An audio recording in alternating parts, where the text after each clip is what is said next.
We have a new leader in the Canadian Premier League. York United, a statement 1-0 victory in Winnipeg over Valor tonight. A big result, a really good second half of action. Vincenzini and company are going to be celebrating long into the night after this one as York United, the team to beat in the Canadian Premier League. Woohoo! Gareth Wheeler, former York United player Jordan Wilson, and John Conway with you. Ooh. This is match night right here on OneSoccer. How are you feeling, Jordan, seeing your former team for the first time that I can remember, at the very least this late in the season, being top of the table? No, you can say that. The first time ever, at least in this half of the season, being top of the table. It's a different York United than when I left them in 2022. I mean, the way that they're playing, obviously still certain players I play with, the Max Ferraris, the Austin Ricci's, Mo Babuli, that are still a good imprint on their side, but they're putting it all together right now, John. There's not much I can say that outside of a positive light talking about this team. I'm going to go back to what I went the other week, and I was like, bank it. It's Brian Wright. Look at that. What a player. It's Brian Wright. He is a handful. He was good tonight. Mo Babuli was good again tonight. But you know who stood out?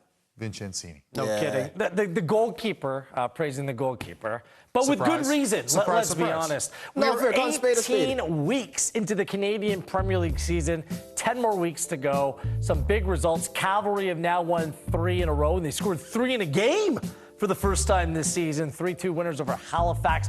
Forge putting 3 on Atletico Ottawa as well as the Ottawa free fall. Look, Tom Petty, free falling right now. Not great. Vancouver FC win that rivalry match over Pacific 1-0 the final. Wero Diaz, goal number 8. The match you just saw in OneSoccer. Right to Ricci to the back of the net. A 1-0 victory for York United. So here's the up-to-date table. Looks like a pack of 4 have broken away from the rest. Actually, there's a little bit of a correction that needs to be made because Vancouver is now on 23 points. Vancouver on 23. They're 3 points better than Pacific. Valor stuck on 17. Halifax bringing up the rear with 16. But let's address the game that you just watched. Valor falling 1-0 at home. There were opportunities in this game for Valor, including at 0-0 in the second half. A penalty was given. Sean Hundle stepped up to take it, and the penalty was saved by Vincenzini. We're going to take a look at it in a moment because he's inevitably going to make the save. Whether or not his foot had crossed the line, that's for you to decide. But let's walk through the highlights. The first half, there wasn't a whole lot doing, John Conway. But in the second half, this game really came to life. It really did come to life. The first half, I was in the booth a little bit wondering what was going to happen in this game, not getting a lot of action. A couple opportunities here. What an effort here. Goes for it from halfway. You know, Mo Babuli had a couple good chances early, you know, able to get in behind the back line. But I just think the game lacked a little bit of pace and tempo. What a ball. But, man, this second half just got lively. It really did. Vincenzini comes out, takes out Sean Hundle. A little bit of a debate who was going to take it, Jordy Swivel or Sean Hundle. Hundle has scored a penalty this season, and then Vincenzini redeems himself. Look at this. As he crossed the line by the time that Hundle hit it? That's a great save nonetheless. We're going to show you this again and freeze it in a few moments' time. That was obviously Valor's best chance at 0-0. Hundle went off the bar here, the acrobatic strike, but York United chipped away. This run by Babuli actually came from a Vincenzini throw. Threw it right down the middle, was left on mark. Brian Wright's 6 assists to go along with his 9 goals, putting one on a platter for Austin Ricci. Tremendous recognition from Vincenzini to roll that ball out. He breaks about 6 people there for Valor who are too slow getting back. And Babuli just does a great job, dribble penetration, and then lays a ball off, perfectly weighted for Brian Wright just to come in and slip it right across on a platter to Austin Ricci. And you could close your eyes and just kick at it. And that's open net all day long. Those two continue to combine, though, It's the timing, right, with that Mo Babuli, the way he plays a pass, but the timing of Brian Wright's run. And we talked about 2023 Wheels, and the questions every week with York United was, what's going on with Mo Babuli? Why is Brian Wright only scoring 2 goals and Ricci has 3? And we said if they can get it going, that this team can really do something. Now they have better, there's more chemistry and fluidity within the squad. But these guys are going forward, making the runs that they need to make to change games. They play really good connected team football. They defend as a unit. I mean, Valor, give them a lot of credit. Like, Valor was hanging in this game, and they're in great form as well. But York just seemingly finding ways. They only lost once under Benjamin Mora. It was interesting to me what I saw during that game, until, Ricci comes in and scores a goal and takes out Ferrari. Ferrari substituted out at the time. But Ferrari did a good job of kind of sitting in that pocket that forced Femi to be in a weird position defensively. And what that enabled was those runs by Brian Wright and Babuli to open up that gap between Femi and Facineri. And it happened quite a few times in the first half. And I thought they did a good job of doing that and able to exploit that with a long ball into those areas. Yeah, we've seen this coming with York United under Benjamin Mora, the manager of the month for July. They've only lost once, and it was to Valor on June 27th. They've been rolling. Let's show you that penalty once again. And, John, it was interesting because Vincenzini started behind the line, and he may have come across before Hundle took it. We're going to freeze frame this. It's the best angle that we have, like, right. Is he over the line? I mean, that is so close. That right foot looks like it's touching, but I agree with you, Wheels. It's like grazing. How do you feel about it, John? Yeah, see, I'm not comfortable with any of this. I mean, at first, he starts behind the line. You got to get the timing right, but I think even then the momentum's carrying you, and I think he's lucky they don't pull it back, in my opinion, just because I think he's enough for the linesman that's there, the assistant referee on the end line, to maybe wave that down. Yeah. I mean, but that's going to take a lot of courage from an AR to do that, right? Like, because it's so close. It was hard to tell based on the shots that we were given, but like my instinct when the save was made that he was off. It's also harder to tell just because of how he started, right? Yeah. Like, I feel like because he started behind the line, it's a bit unorthodox, and then pops out and then kind of does another pop to make the save. It's a great save, but again, is it within the letter of the law? Who knows? Still, Valor from their 10 games remaining, 7 of those games are at home. This game will not define them. Getting a point in this game, I mean, now there's a 6-point gap between them and Vancouver, but they're playing some good football. And York United now may be the team to beat. And we can confirm this is the first time after a match week York United has been first place, top of the table in the Canadian Premier League. Let that sink in.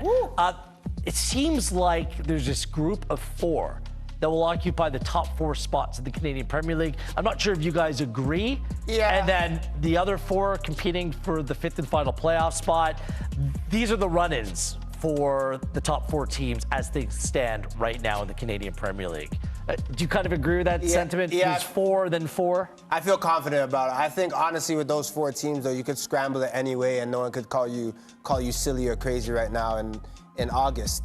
But for me, these 4 have just been playing a different brand of football. I would say that Calgary, Forge, and York are shoe-ins for me, and Ottawa might be that 4th place spot because they're not looking as strong as they started the season. But yeah, I can't really count these guys out of playoff contention. No, I mean, obviously these are the 4 teams that are competing for the Shield, and I think we look at all these teams. I think momentum's going in one direction for 3 of them, and going in the other direction for 1 of them, and that's Ottawa. Ottawa has been struggling of late.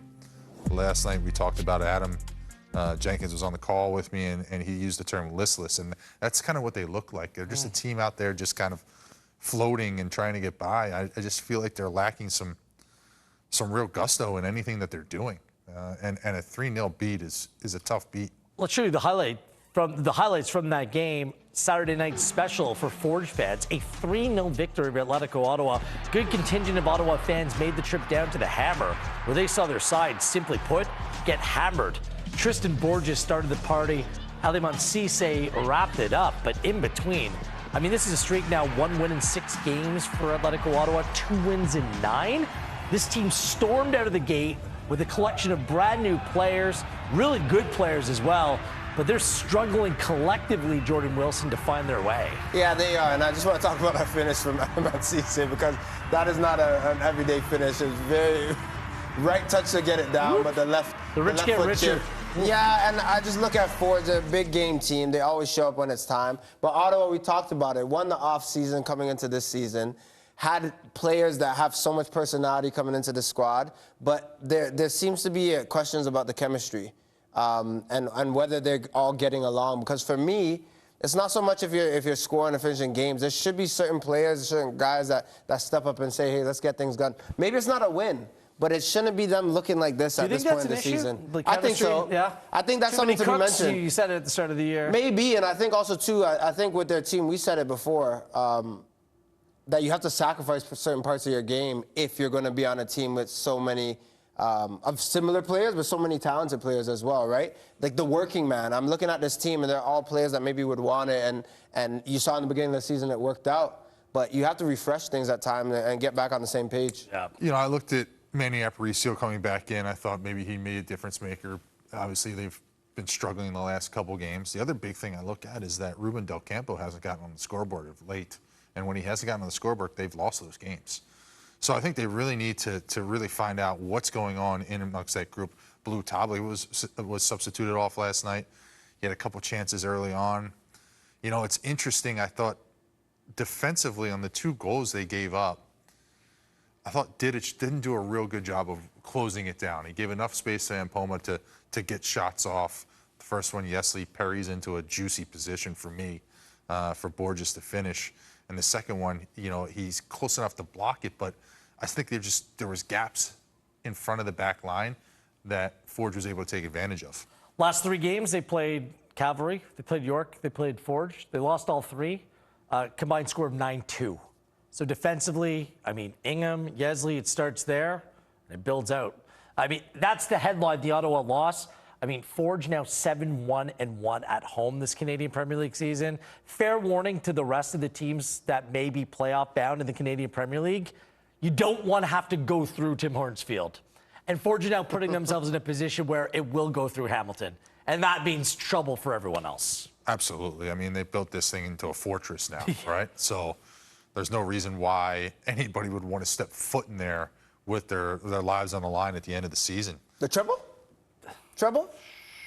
Treble? I'm not. It's still on. Look, hey, still on. Remember, I was the one to say it, yeah? The treble is looking kind of spicy. Okay, guys. Pop out that chest. I know John Carl was going to say bit by bit, but look, you got to dream, brother. You got to dream. You do, but you know how difficult it is to win the treble? Yeah. I get it. As a guy sitting here who is fortunate enough to be a part of the one team that has done it. I get it. It is so hard. You have to have an extremely special group. I think this group is special.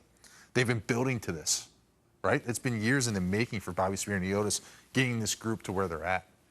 I'm not even worried. They're close. I'm not even worried about them playoff time. Playoff time, we could say, is Forge season. They're in contention right now. I really think it's August 27th. The first step is, that's the big 27th at TFC. That's with the 2-1 aggregate, the late goal that they conceded that probably should have been called back. Looms large. Big game. Cavalry back on track. Like, I should have known this. I started to question whether Cavalry was a playoff and that's team. Okay. Because you know what? Cavs season generally starts at the end of June. Just this year, it happened to start at the end of July. Because now they've rolled off 3 straight wins in a row, and they're within 4 points of being top the table. Dan Klomp's come alive. The birthday boy celebrated his birthday on the weekend, scored a brace in the 3-2 home victory over Halifax. The Cavs are coming. It's Cavs season, Jordan. I'll make this really quick. I called this game with the beautiful and wonderful Adam Jenkins, and a lot of how they played was reminiscent of 2023. Klomp scoring that brace, 2 headers, Moosey with the assist, looking lively. Like, very tough. But just the way they went forward, the way that they managed the game, John Conway, you have to put this team in contention for first, second, or third. They're going to be up there at the end of it. Absolutely, and obviously Moosey coming in has been a catalyst of really good things on this team.